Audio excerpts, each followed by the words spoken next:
नमो नारायण। राधे राधे। श्रीमद् भगवद गीता के चतुर्थ अध्याय के 22वें श्लोक में जो कर्मयोग का सिद्धांत है, भगवान अर्जुन से कहते हैं कि हे अर्जुन, यदृच्छा लाभ संतुष्टौ द्वंद्वातीतौ विमत्सरः समः सिद्धावसिद्धौ च कृत्वापि न निबध्यते। इसका अर्थ यह है कि जो कर्मयोगी फल की इच्छा के बिना अपने आप जो कुछ मिल जाए उसमें संतुष्ट रहता है, और जो ईर्ष्या से रहित हैं, द्वंद्वों से रहित हैं तथा सिद्धि और असिद्धि में सम हैं, वह कर्म करते हुए भी उसमें नहीं बदलता है। भगवान कहते हैं कि इसकी व्याख्या अगर विस्तृत रूप से की जाए तो यदृच्छा लाभ संतुष्ट, कर्मयोगी निष्काम भावपूर्वक सांगोपांग रीति से संपूर्ण कर्तव्य कर्म करता है।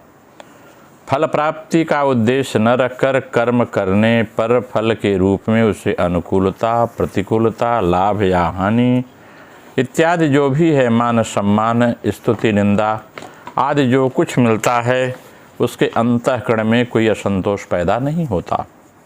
जैसे वह व्यापार करता है तो उससे व्यापार में लाभ हो या हानि हो, उसके अंतःकरण में कोई असर नहीं होता है।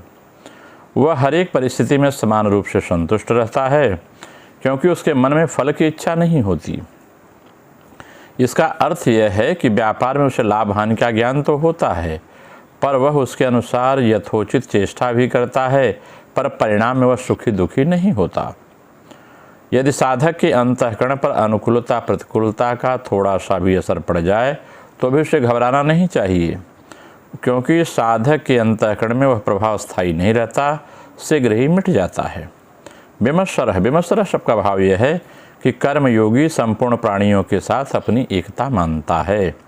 सर्वभूतात्मा माने इसके लिए उसका किसी भी प्राणी से किंचन मात्र भी ईर्ष्या का भाव नहीं रहता, सर्व में अपनी आत्मा का दर्शन करता है।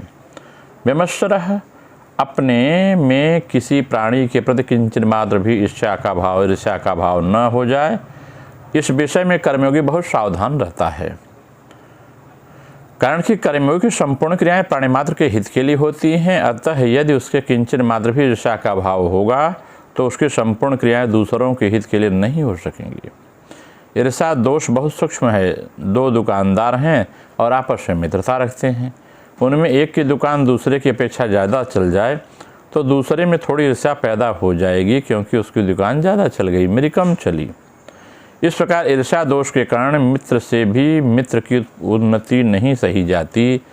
जहाँ आपस में प्रेम है, एकता है, मित्रता है, वहाँ भी ईर्ष्या दोष आ जाता है। फिर जहाँ बैर भिन्नता आदि हो, वहाँ तो कहना ही क्या है। इसलिए साधक को इस दोष से बचने के लिए विशेष सावधान रहना चाहिए।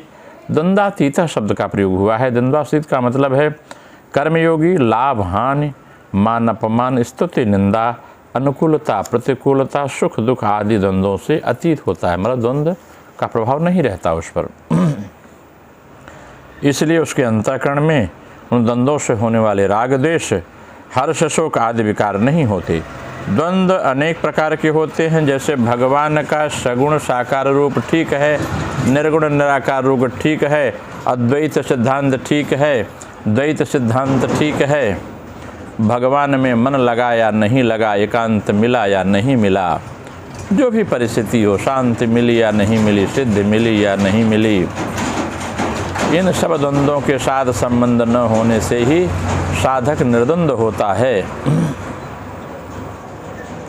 जैसे तराजू किसी तरफ झुक जाए तो वह बराबर नहीं कहलाता, ऐसे ही साधक के अंतःकरण में किसी प्रकार का झुकाव हो जाए तो द्वंद्वातीत नहीं कहा जाता। कर्मयोगी सब प्रकार के द्वंद्वों से अतीत होता है, इसलिए सुखपूर्वक संसार के बंधन से मुक्त हो जाता है। समः सिद्धावसिद्धौ च, इसका अर्थ यह है किसी भी कर्तव्य कर्म का निर्विघ्न रूप से पूरा हो जाना सिद्धि है, और किसी प्रकार के विघ्न बाधा कारण उसका पूरा न होना असिद्धि है।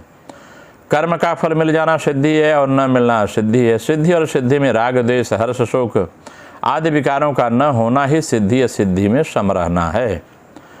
अपना कुछ भी नहीं है, अपने लिए कुछ भी नहीं चाहिए और अपने लिए कुछ भी नहीं करना, ये तीनों बातें ठीक ठीक अनुभव में आ जाएं, तभी सिद्धि और सिद्धि में पूर्णतः समता आएगी। कृत्वापि न बध्यते का अर्थ यह है कि कर्मयोगी कर्म करते हुए भी नहीं बधता, फिर कर्म न करते हुए बधने का प्रश्न ही नहीं पैदा होता। वह दोनों अवस्था में निर्लिप्त रहता है। जैसे शरीर निर्वाह मात्र के लिए कर्म करने वाला कर्मयोगी कर्मों में नहीं बधता, वैसे ही शास्त्र विहित संपूर्ण कर्मों को करने वाला कर्मयोगी भी कर्मों में नहीं बधता। वास्तव में देखा जाए तो कर्मयोग में कर्म करना, अधिक करना, कम करना, न करना बंधन मुक्ति का कारण नहीं है। इनके साथ जो लिप्तता लगाव है वही बंधन का कारण है, और जो निर्लिप्तता है वही मुक्ति का कारण है। जैसे नाटक में एक व्यक्ति लक्ष्मण का, दूसरा व्यक्ति मेघनाथ का पाठ करता है। दोनों व्यक्ति अपने अपने स्वांग ठीक ठीक निभाते हुए उसमें निर्लिप्त रहते हैं, अर्थात अपने को वास्तव में लक्ष्मण मेघनाथ नहीं मानते। ऐसे ही कर्मयोगी अपने वर्ण आश्रम आदि के अनुसार कर्तव्य का पालन करते हुए उसमें निर्लिप्त नहीं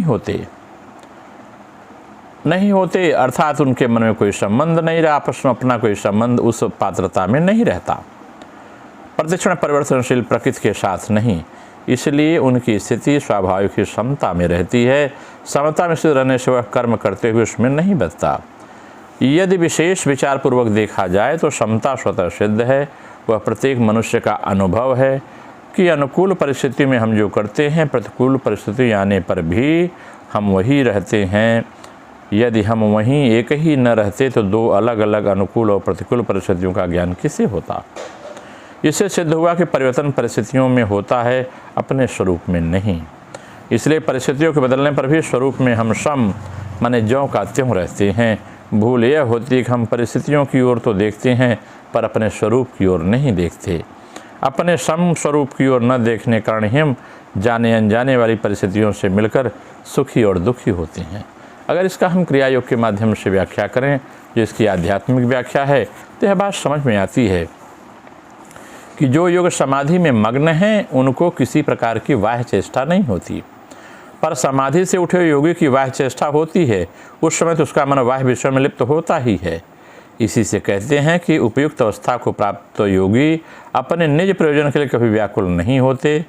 यह आयाचित लाभ से संतुष्ट होते हैं। दूसरे लोग तो अपनी इच्छा से देते हैं, उसी से प्रसन्न रहते हैं। यह नहीं हुआ, वह नहीं हुआ, इस प्रकार तरंग उनके मन में नहीं उठती। समाधि के समय बुद्धि में वाह्य विषय ग्रहण नहीं होते, अतः उनका द्वंद्वातीत भाव होता है। अपौर व्युत्थान के समय भला बुरा जो कुछ प्राप्त होता है उसमें संकोच नहीं होता। यह न होने से कष्ट होगा, वह वस्तु से सुख मिलेगा, इस प्रकार का अभिमान और अहंकार भी उनको नहीं होता। शीत उष्ण आदि द्वंद्व उनके व्याकुल नहीं करते, क्योंकि वह जानते हैं सब मिथ्या है, अतः सब कुछ सहन कर सकते हैं। उनका मन सदा स्थिर रहता है, अतः उनको सदा ही साम्य भाव में ही वे बने रहते हैं, और लाभालाभ शीत उष्ण आदि हर्ष विषाद उत्पन्न नहीं होता।